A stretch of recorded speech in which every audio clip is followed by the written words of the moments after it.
Salam Bapak Ibu, Saudara dan Saudari, sahabat-sahabat garam dunia yang terkasih. Hari ini kita merayakan pesta Santo Antonius Abbas, Bapa para pertapa dan biarawan. Dia dikenal sebagai Bapa para rahib. Lahir di Mesir sekitar tahun 251. Antonius muda itu mewarisi kekayaan yang besar setelah orang tuanya wafat. Namun saat dia mendengar bacaan Injil di gereja, sabda Yesus kepada pemuda yang kaya, "Pergilah, jualah segala milikmu, berikanlah kepada orang miskin, lalu datanglah dan ikuti aku." Dalam Injil Matius bab 19 ayat 21, yang mirip dengan panggilan dalam Injil Markus hari ini. Ia merasa itu ditujukan langsung kepadanya.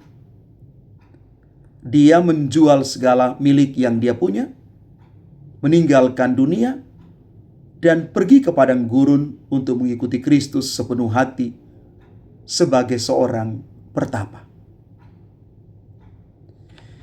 Bacaan Injil hari ini dari Injil Markus bab 2 ayat 13-17 seolah mencerminkan satu panggilan yang radikal itu. Yesus melihat Lewi, yakni Matius, seorang pemungut cukai yang dibenci masyarakat karena dianggap pengkhianat dan orang berdosa. Yesus tidak menghakimi, melainkan berkata kepada si Lewi, "Ikutlah aku."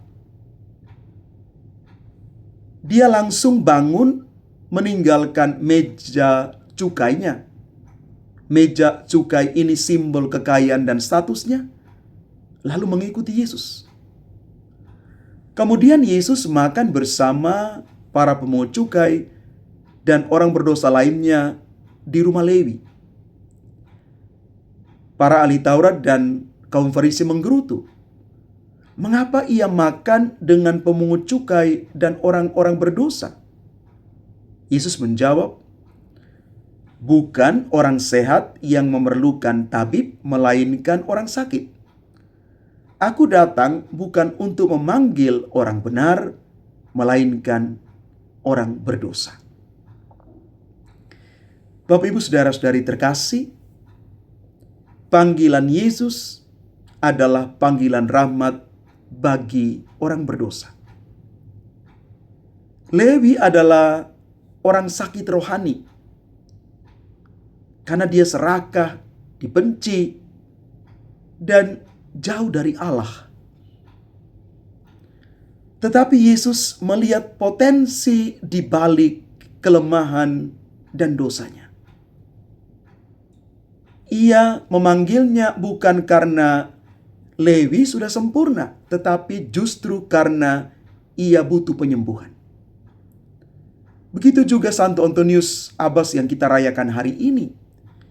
Ia bukan orang suci dari lahir, tetapi seorang pemuda biasa yang tergoda oleh dunia.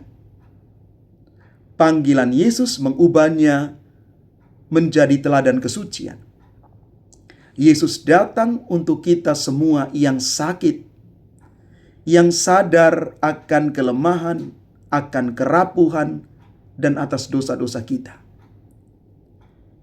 Yesus bukan mencari orang yang sudah benar sendiri, seperti orang-orang Farisi, tapi orang yang rendah hati dan mau bertobat dan berubah. Maka mengikuti Yesus berarti meninggalkan segala yang menghalangi. Lewi meninggalkan meja cukainya, sumber kekayaan dan kekuasaannya. Santo Antonius meninggalkan harta warisannya dan pergi ke padang gurun, menghadapi godaan iblis yang hebat. Keduanya menjawab panggilan secara total dan segera. Hari ini Yesus juga memanggil kita, ikutilah aku. Mungkin bukan ke padang gurun secara harfiah, tapi meninggalkan meja cukai kita. Apapun yang selama ini mengikat kita. Nafsu duniawi, kebanggaan-kebanggaan yang semu, dosa dan kenyamanan kita yang selama ini membelenggu kita, yang menjadikan kita nyaman di sana. Apakah kita siap bangun dan mengikuti Dia? Maka puncak dari kita meninggalkan dan mengikuti Yesus seperti digambarkan dalam Injil hari ini adalah Yesus makan bersama orang berdosa. Dia mendekatkan diri kepada kita.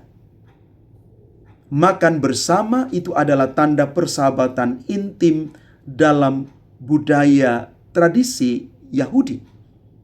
Yesus tidak takut ternoda oleh orang-orang berdosa. Orang-orang yang mendapat stigma jelek di tengah masyarakat. Sebaliknya, Ia membawa rahmat-Nya kepada mereka. Santo Antonius di padang gurun juga makan bersama.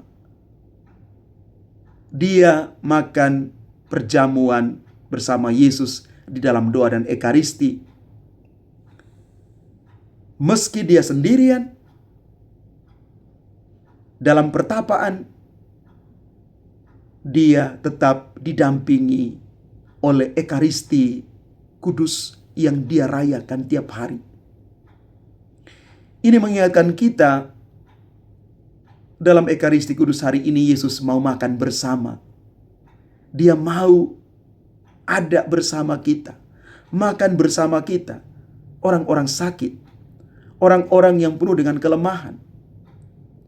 Yesus bukan hakim yang jauh, tapi tabib yang mendekat, menyembuhkan luka dosa kita melalui sakramen yang kita rayakan dalam gereja yang berpuncak dalam ekaristi kudus.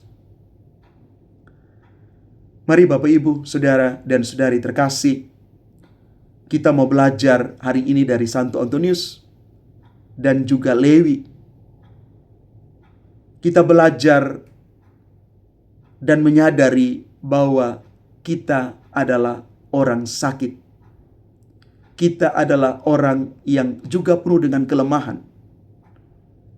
Tetapi percaya pada rahmat Tuhan yang memanggil kita.